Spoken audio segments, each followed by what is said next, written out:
हुआ है। अब राजा मंत्री से क्या कहे? मंत्रीवर जी राजन, हमारी दोनों पुत्री मैना सुंदरी को बुलवाइए। जी महाराज, जैसे आ गया।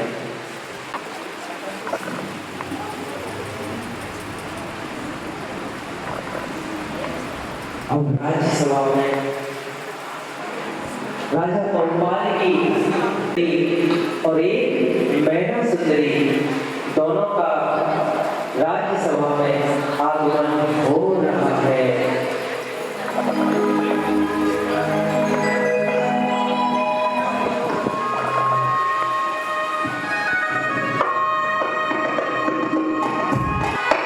माता पिता को नमस्कार करती है।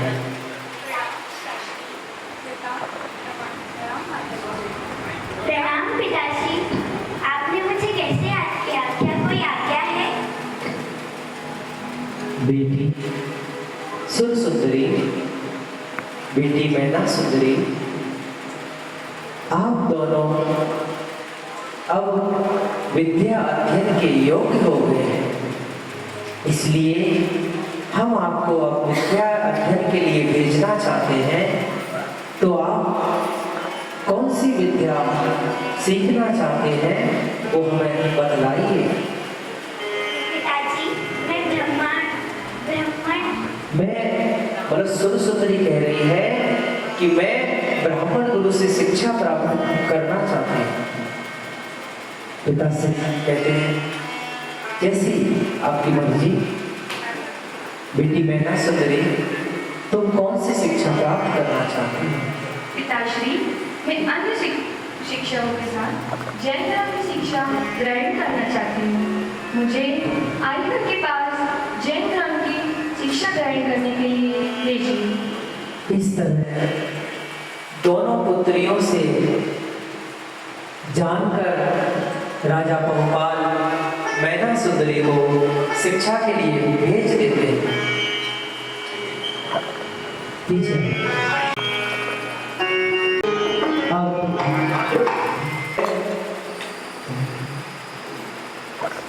राजा मंत्री से कहते हैं, मंत्री, हमारे राज्य की व्यवस्था कैसी चल रही है? हमारे राज्य में कहीं कोई दुखी तो नहीं है, कोई दुर्भिक्ष, कोई बीमारी तो नहीं है? हमारा राज्य कोष तो सुरक्षित है ना? कृपया हमारी राज्य व्यवस्था की से हमें अवगत कराइए। जी राजा, हमारे राज्य में चारों ओर खुशहाली ही खुशहाली है। फसल लहलहा रही है। प्रत्येक घर में अनाज के भंडार भरे हुए हैं। प्रजा संपूर्ण रूप से सुखी है। किसी को किसी भी प्रकार की कोई परेशानी नहीं है। हमारे यहाँ ना कोई डाका पड़ता है, ना चोरी होती है, ना कोई अपराध होता है। हमारे राज्य की कानून व्यवस्था भी एकदम सुरक्षित है। महाराज, आपका राज्य कोष भी भरा हुआ है। हमारे राज्य में किसी भी तरह की कोई भी समस्या नहीं है। मंत्रीवर, हमारी दोनों पुत्री सुंदरी और मैना सुंदरी को विद्या अध्ययन पूर्ण हो गया। आप उन्हें हमारे सामने उपस्थित कीजिए। जी महाराज। और मंत्री जाकर मैना सुंदरी को पुनः राज दरबार में उपस्थित।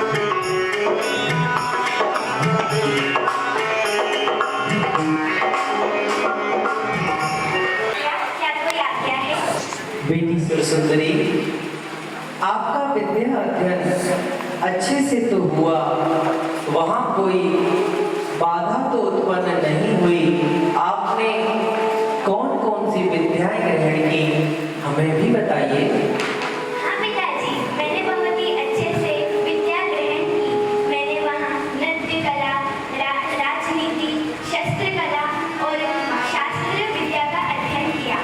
बहुत सुंदर बेटी, मैं आपसे बहुत प्रसन्न हूँ। बेटी सुंदरी, मैं आपसे एक प्रश्न पूछना चाहता हूँ। हाँ पिताजी, पूछिए। बेटी, ये जो वैभव, महल, ये वस्त्र आभूषण, ये दासी दास, ये स्वादिष्ट भोजन, ये ऐश्वर्य आपको कैसे प्राप्त हुआ है? पिताश्री, ये सब मुझे तो आपकी वजह से ही प्राप्त हुआ है। ये वैभव, ये वस्त्र आभूषण, इतना सुंदर महल, इतना प्यारा राज्य, ये सब मुझे आपके भाग्य से ही तो प्राप्त हुआ है। बहुत सुंदर बेटी, मैं तुमसे अति प्रसन्न हूँ। बेटी, तुम चाहो कोई भी इच्छित और मांग सकती हो। वैसे भी अब तुम विवाह के योग्य हो गई हो। यदि तुम्हें किसी राज्य का कोई राजकुमार पसंद है तो भी तुम बता सकती हो। हाँ पिताजी, मुझे कौशाम्बी के राजकुमार पसंद है। ठीक है बेटी, मंत्रीवर, कौशाम्बी के राजा तो हमारे परम मित्र हैं। उन्हें दूत भेजकर सूचना की जाए कि उनके मित्र बहुपाल ने अपनी बेटी के लिए उनके बेटे अरिदमन का विवाह का प्रस्ताव भेजा है और वो बारात लेके जल्दी ही आए। जी राजा। आपने मुझे याद किया, मेरे लिए क्या याद किया है? बेटी मैना सुंदरी, आपका विद्या अध्ययन कैसा रहा? आपने कौन कौन सी विद्याएं सीखी और आपको विद्या ग्रहण में कोई बाधा तो नहीं आई? नहीं पिताश्री, मैंने अपनी विद्या बहुत अच्छे से ग्रहण की है। मैंने अन्य शिक्षकों के साथ साथ जैन धर्म की भी शिक्षा ग्रहण की है। बहुत सुंदर बेटी। बेटी मैना सुंदरी, मैं आपसे एक प्रश्न पूछना चाहता हूँ। जी पिताजी, पूछिए। बेटी, ये जो वैभव, राज्य संपदा, महल, वस्त्र आभूषण, दासी दास, स्वादिष्ट भोजन, ये जो ऐश्वर्य आपको प्राप्त हुआ है, ये कैसे प्राप्त हुआ? पिताश्री, ये सब तो मेरे कर्मों का उदय है। मैंने पूर्व जन्म में जो पुण्य संचय किया था, उन्हीं पुण्यों से आज ये वैभव, संपदा, आभूषण, वस्त्र, यश और आप जैसे सम्राट राजा, यह सब मुझे मेरे कर्मों के उदय से मिला है। इसमें किसी जीव का कोई संयोग नहीं है। क्या बेटी, यह सब तुझे अपने पुण्य से मिला है? मैंने आज तक जो भी कुछ किया, जो सुख सुविधा दी, जो तुम्हें इतना अच्छा जीवन दिया, उसमें मेरा कोई सहयोग नहीं है। पिताश्री, यह सब तो मेरे कर्मों का फल है। यहाँ प्रत्येक जीव अपने सुख दुख का कर्ता स्वयं होता है। यहाँ कोई किसी का सहयोग नहीं होता है। बेटी, तूने मेरा अपमान किया है। क्या मैं तुम्हारे सुख दुख का कर्ता नहीं हूँ? पिताश्री, आप मेरे सुख दुख का कर्ता नहीं है। यहाँ प्रत्येक जीव अपना सुख दुख का कर्ता स्वयं होता है। एक बार फिर से विचार कर लो बेटी। अगर मैं तुम्हारा विवाह किसी भी राजा से ना करा के किसी गरीब, रोगी, किसी असहाय से करा दो, तब भी तुम यही कहोगी? जी पिताजी, आप मेरा विवाह किसी से भी करा दीजिए। यदि मेरा भाग्य अच्छा हुआ तो गरीब रोगी भी राजा बन जाएगा। यदि मेरा भाग्य अच्छा नहीं हुआ, राजा भी रंग हो जाएगा। मुझे अपने जिन धर्म और अपने भाग्य पर पूरा भरोसा है। इस तरह मैना सुंदरी के कहने पर बहुपाल राजा क्रोधित हो जाते हैं।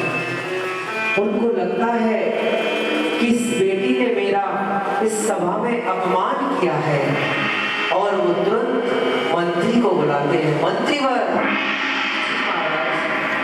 जाओ इस राज्य या इस राज्य से बाहर जाकर ऐसे व्यक्ति को लाओ जो सबसे दीनहीन हो, गरीब हो, जिसके रोग शरीर में रोग हो। मैं भी देखता हूँ ये बेना कर्म करती है, फिर क्या करती है। जाइए मंत्री जी राजा, जैसी आपकी आज्ञा। इधर उनका स्वागत की तैयारी करता है और राजकुमार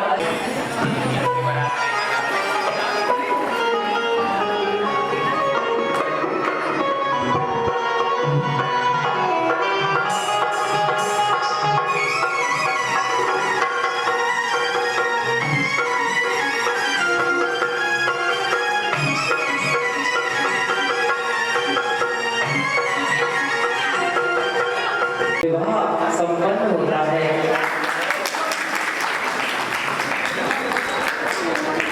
राजा बहुपाल अपनी पुत्री सुरसुंदरी को बहुत राज्य वैभव संपदा देकर, हीरे मोती जवाहरात बहुत सारा देकर और उसकी विदा राजा जनक के पास कर देते हैं।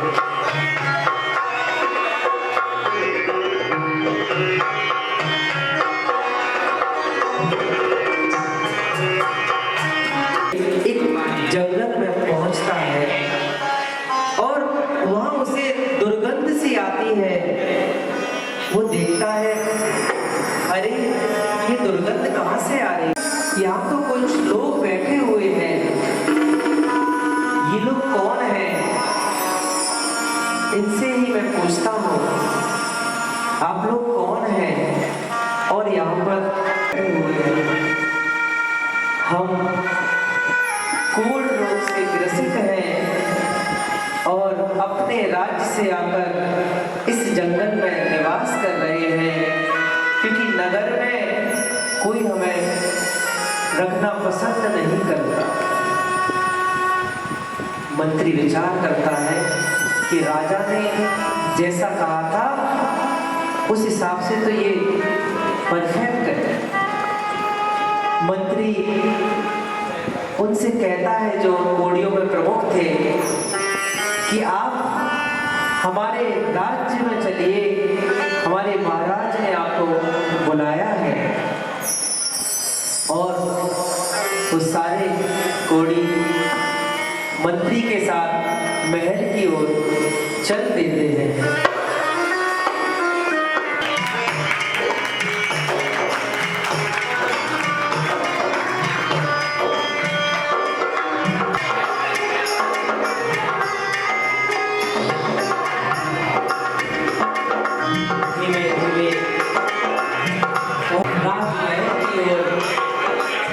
ले जा रहा है।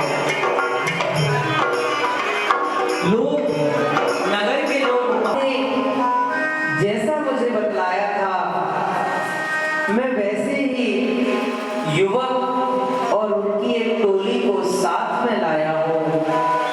यदि आपकी आज्ञा हो तो मैं उन्हें महल में प्रवेश कराऊं। जी मंत्री जी, उनको महल में लाइए। ये दुर्गंध कैसी आ रही है? राजा मंत्री से, राजा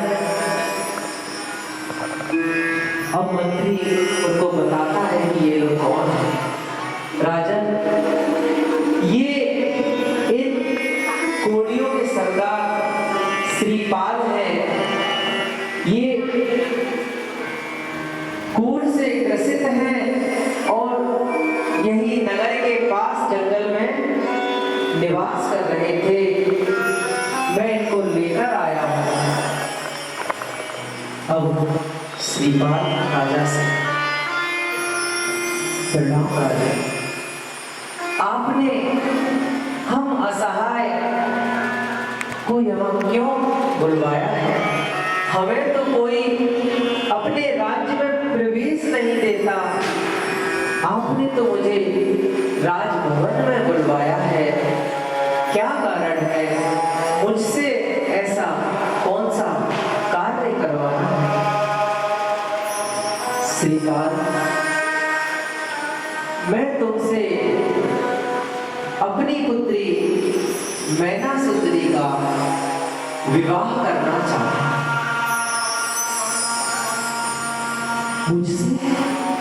मुझसे विवाह? मेरे पास तो कुछ भी नहीं है। मेरे शरीर से ये कोढ़ बह रहा है। मैं जहां जाता हूं लोग पत्थर मारकर मेरा उपहास करते हैं। मैं आपकी बेटी को कोई सुख नहीं दे सकता। आप ऐसा मत कीजिए। अपनी बेटी का विवाह किसी बड़े राजकुमार से कीजिए। आप मुझसे क्यों करवाना चाहते हैं? श्रीपाल, मैं तुमसे पूछ नहीं रहा हूं, ये मेरी आज्ञा है।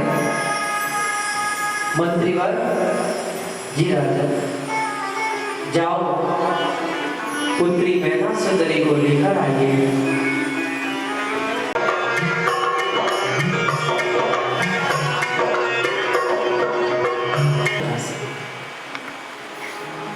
क्या आज्ञा है बेटा? सही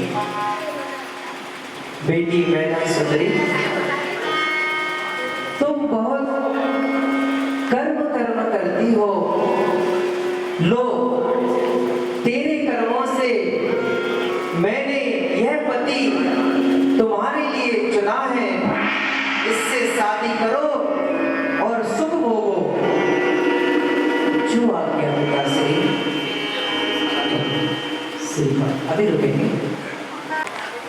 आप तो देवांगना जैसी हैं, इतनी सुंदर हैं, फिर क्यों मुझे रोगी से विवाह करना चाहती हैं?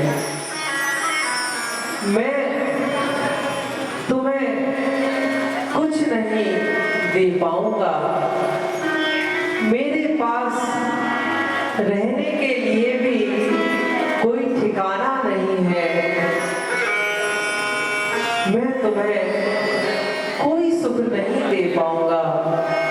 अपने पिता की आज्ञा मानो और किसी राजा से शादी कर लो। क्यों मेरे साथ अपना जीवन नष्ट करना चाहती हो? नहीं, आप ऐसा विकल्प मत लीजिए।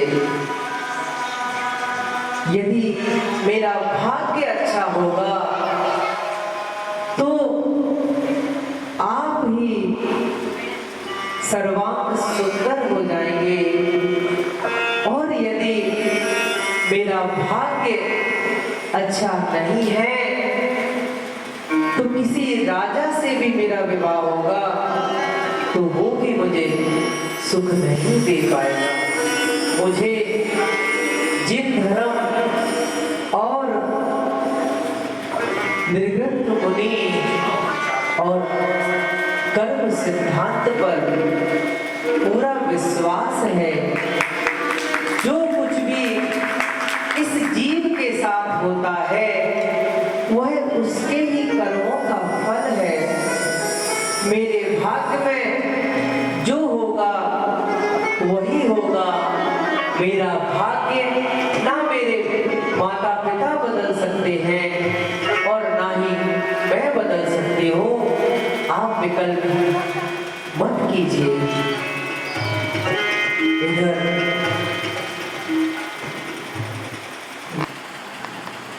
ऐसा दृश्य देखकर और वे राजा से क्या कहते हैं? हे प्राणनाथ, आप ये जिद छोड़ दीजिए। आप अपनी पुत्री मेना का विवाह इस युवक से करने जा रहे हैं। मुझे तो इसके पास से इतनी दुर्गंध आ रही है। हमारी पुत्री मेना इसके साथ कैसे रहेगी? हमने अपनी पुत्री को इतने पाला है वह यह राजमहल छोड़कर इसके साथ कैसे दर दर भटकेगी और कहाँ रहेगी। आप ये जिद छोड़ दीजिए। नहीं, इसने मेरा अपमान किया है सभा में, मैं इसको माफ नहीं करूंगा। बहुत कर्म पर विश्वास है इसको, तो देखते हैं इसके भाग्य में सुख होगा तो इससे ही मिलेगा। बेटी मेरा, तुम ही जिद छोड़ दो, अपने पिता की आज्ञा को मानो। ये जिद छोड़ दो, ये मत करो बेटी मेरा। माँ, मुझे जिन धर्म पर पूरा श्रद्धान है, आपने जो विद्या मुझे ग्रहण कराई, मैं उस विद्या के अनुसार ही कह रही हूँ माँ। मेरा जैसा भाग्य होगा वैसे उसके अनुरूप ही मुझे सुख दुख मिलने वाला है। आप मेरे लिए परेशान मत होइए माँ, आप विकल्प मत कीजिए। मेरा जैसा भाग्य होगा वैसा मेरे जीवन में होगा। और इस तरह माँ के समझाने पर भी मैना अपने आस्था पर दृढ़ रहती है। राजा बहुपाल अपनी बेटी मैना का उस कोड़ी श्रीपाल से विवाह कर देते हैं। आंखों से आंसू आ रहे हैं, लेकिन उस पिता का दिल नहीं पसीजा। मैना सुंदरी का कोड़ी श्रीपाल से विवाह हो जाता है। अब विदाई की घड़ी आ जाती है और माँ फिर से उसे समझाती है और रोने लगती है।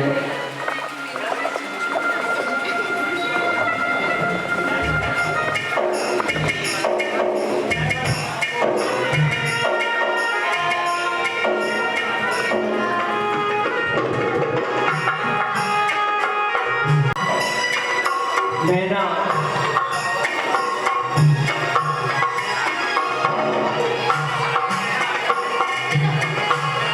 एक मिनट। और राजा बहुपाल ने मैना को कुछ भी नहीं दिया, सुर सुंदरी का विवाह किया तो उसको सब कुछ दिया, संपदा दी, लेकिन मैना को कुछ नहीं दिया। और मैना अपने पति के साथ चल देती है।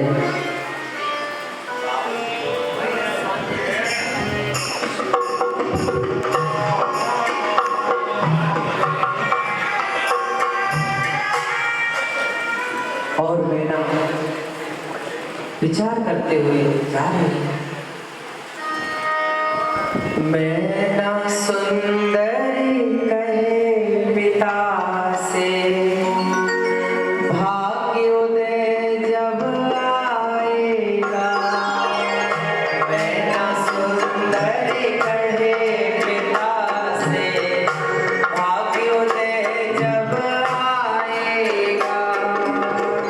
कोई पति जो दिया आपने, कामदेव बन जाएगा। मैना सुंदर कहे पिता से, भाग्योदय जब आएगा। जय हो।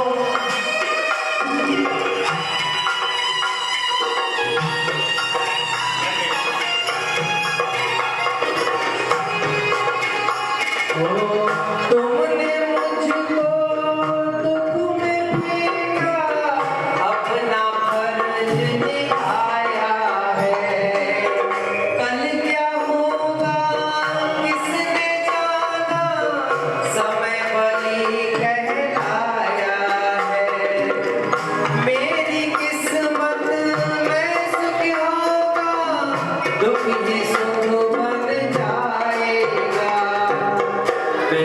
सुंदरी कहे पिता से भाग्य मुझे जब आएगा। मेरा सुंदरी कहे पिता से भाग्य मुझे जब आएगा। इस तरह मैना जिन धर्म पर श्रद्धा रखते हुए और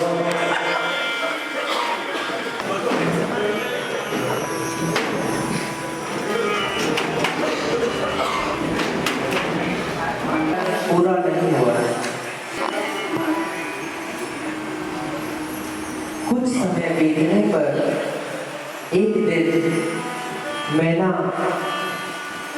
अपने पति से कहती है, हे प्राणनाथ, पास में ही एक आदिनाथ भगवान का जिनालय है। यदि आप कहें तो मैं आपको प्रभु के दर्शन कराने के लिए ले जाना चाहती हूँ। ठीक है मैना, चलते हैं।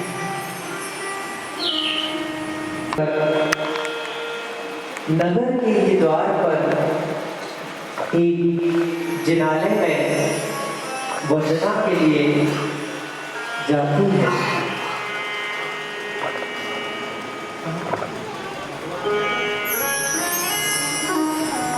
और प्रभु के समक्ष जाकर प्रभु को नमस्कार करती है और प्रभु से मैना क्या कह रही है, कि मुझे जिन धर्म पर बहुत आस्था है, मेरे भाग्य में जो था मुझे उसका फल मिल रहा है, इसमें मुझे कोई परेशानी नहीं है। हे नाथ, मेरे पति को बहुत पीड़ा होती है। जब उनकी वो पीड़ा देखती हूँ तो मुझसे सहन नहीं होता। हे प्रभु, मैं क्या करूं कि मेरे पति का रोग दूर हो जाए। प्रभु को नमस्कार करके मैना फिर से अपने पति से कहती है, हे नाथ, पास में ही एक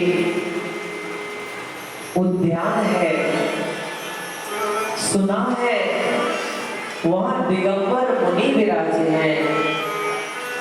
क्यों ना हम उन मुनि के दर्शन करने चलते हैं। जी मैना, चलिए।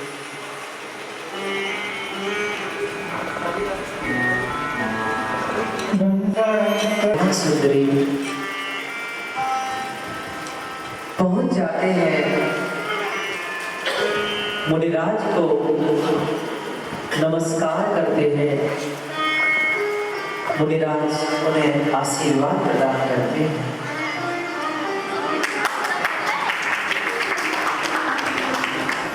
राज से कह रही है, हे मुनीश्वर, मैंने सदैव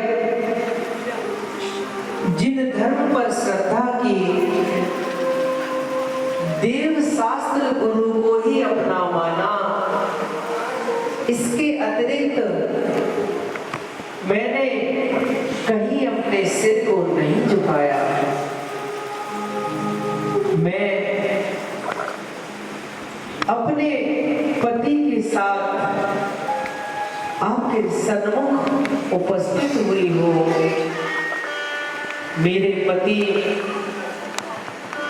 जो पूर्व कर्म के उदय से इस रोग से पीड़ित हैं, मैं चाहती हूँ कि आप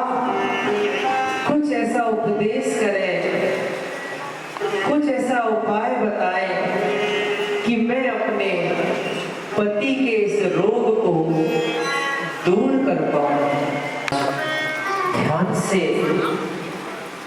उठकर और कहते हैं, हे बेटी, इस संसार में प्रत्येक जीव अपने ही सुख दुख का करता स्वयं ही है। यह तुम्हारे ही पूर्व भव का पापोदय है कि तुम्हें यह दुख मिला, लेकिन धन्य है तुम्हारी यह श्रद्धा कि तुमने ऐसे समय में भी जिन धर्म को नहीं छोड़ा और तुमने अपने पति की जैसी भी अवस्था थी जंगल में सेवा की। पुत्री, आगम ग्रंथों में आता है, जो सिद्ध चक्र विधान की भोजन रचाता है और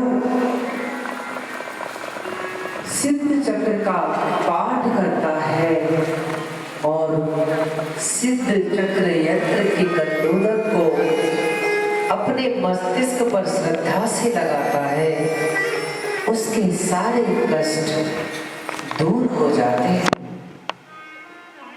इसलिए तुम अब दुखी मत हो, तुम इसी जिनालय में सिद्ध चक्र का पाठ करो और सिद्ध चक्र यंत्र का प्रतिदिन अभिषेक करके उसके गंधों को जहां जहां घाव है लगाओ। तुम्हारी जिन धर्म पे अटूट आस्था है, इसलिए तुम्हारा दुख जरूर दूर होगा। मैना सुंदरी प्रसन्न चित्त होकर मुनिराज को नमस्कार करती है। नमोस्तु मुनिवर, मार्ग बताया और वह अब सिद्ध चक्र विधान के लिए चल देती है। मुनिराज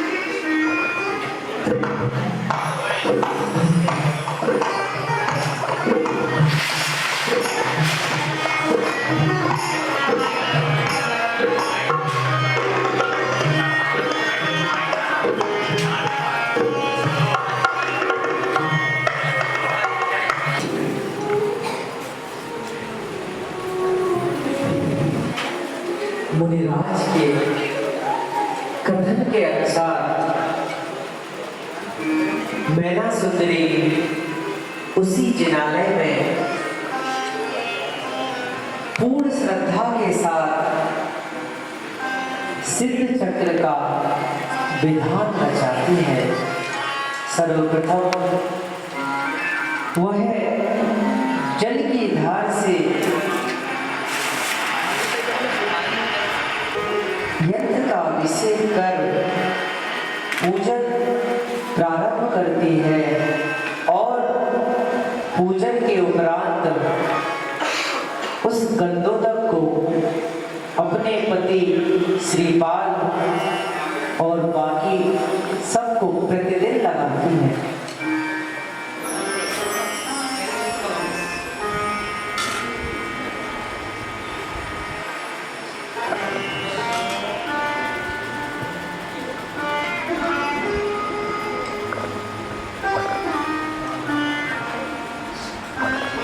ऐसा करते करते आप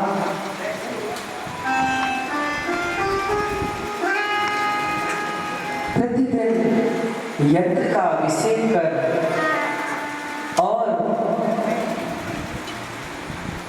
सिद्ध चक्र की पूजा करके ऐसे 7 दिन निकल जाते हैं। उसको मुनिराज के वचन पर दृढ़ श्रद्धा थी। नान्य था मुनि भाषण, जो मुनिराज ने कहा है वह सत्य ही होगा।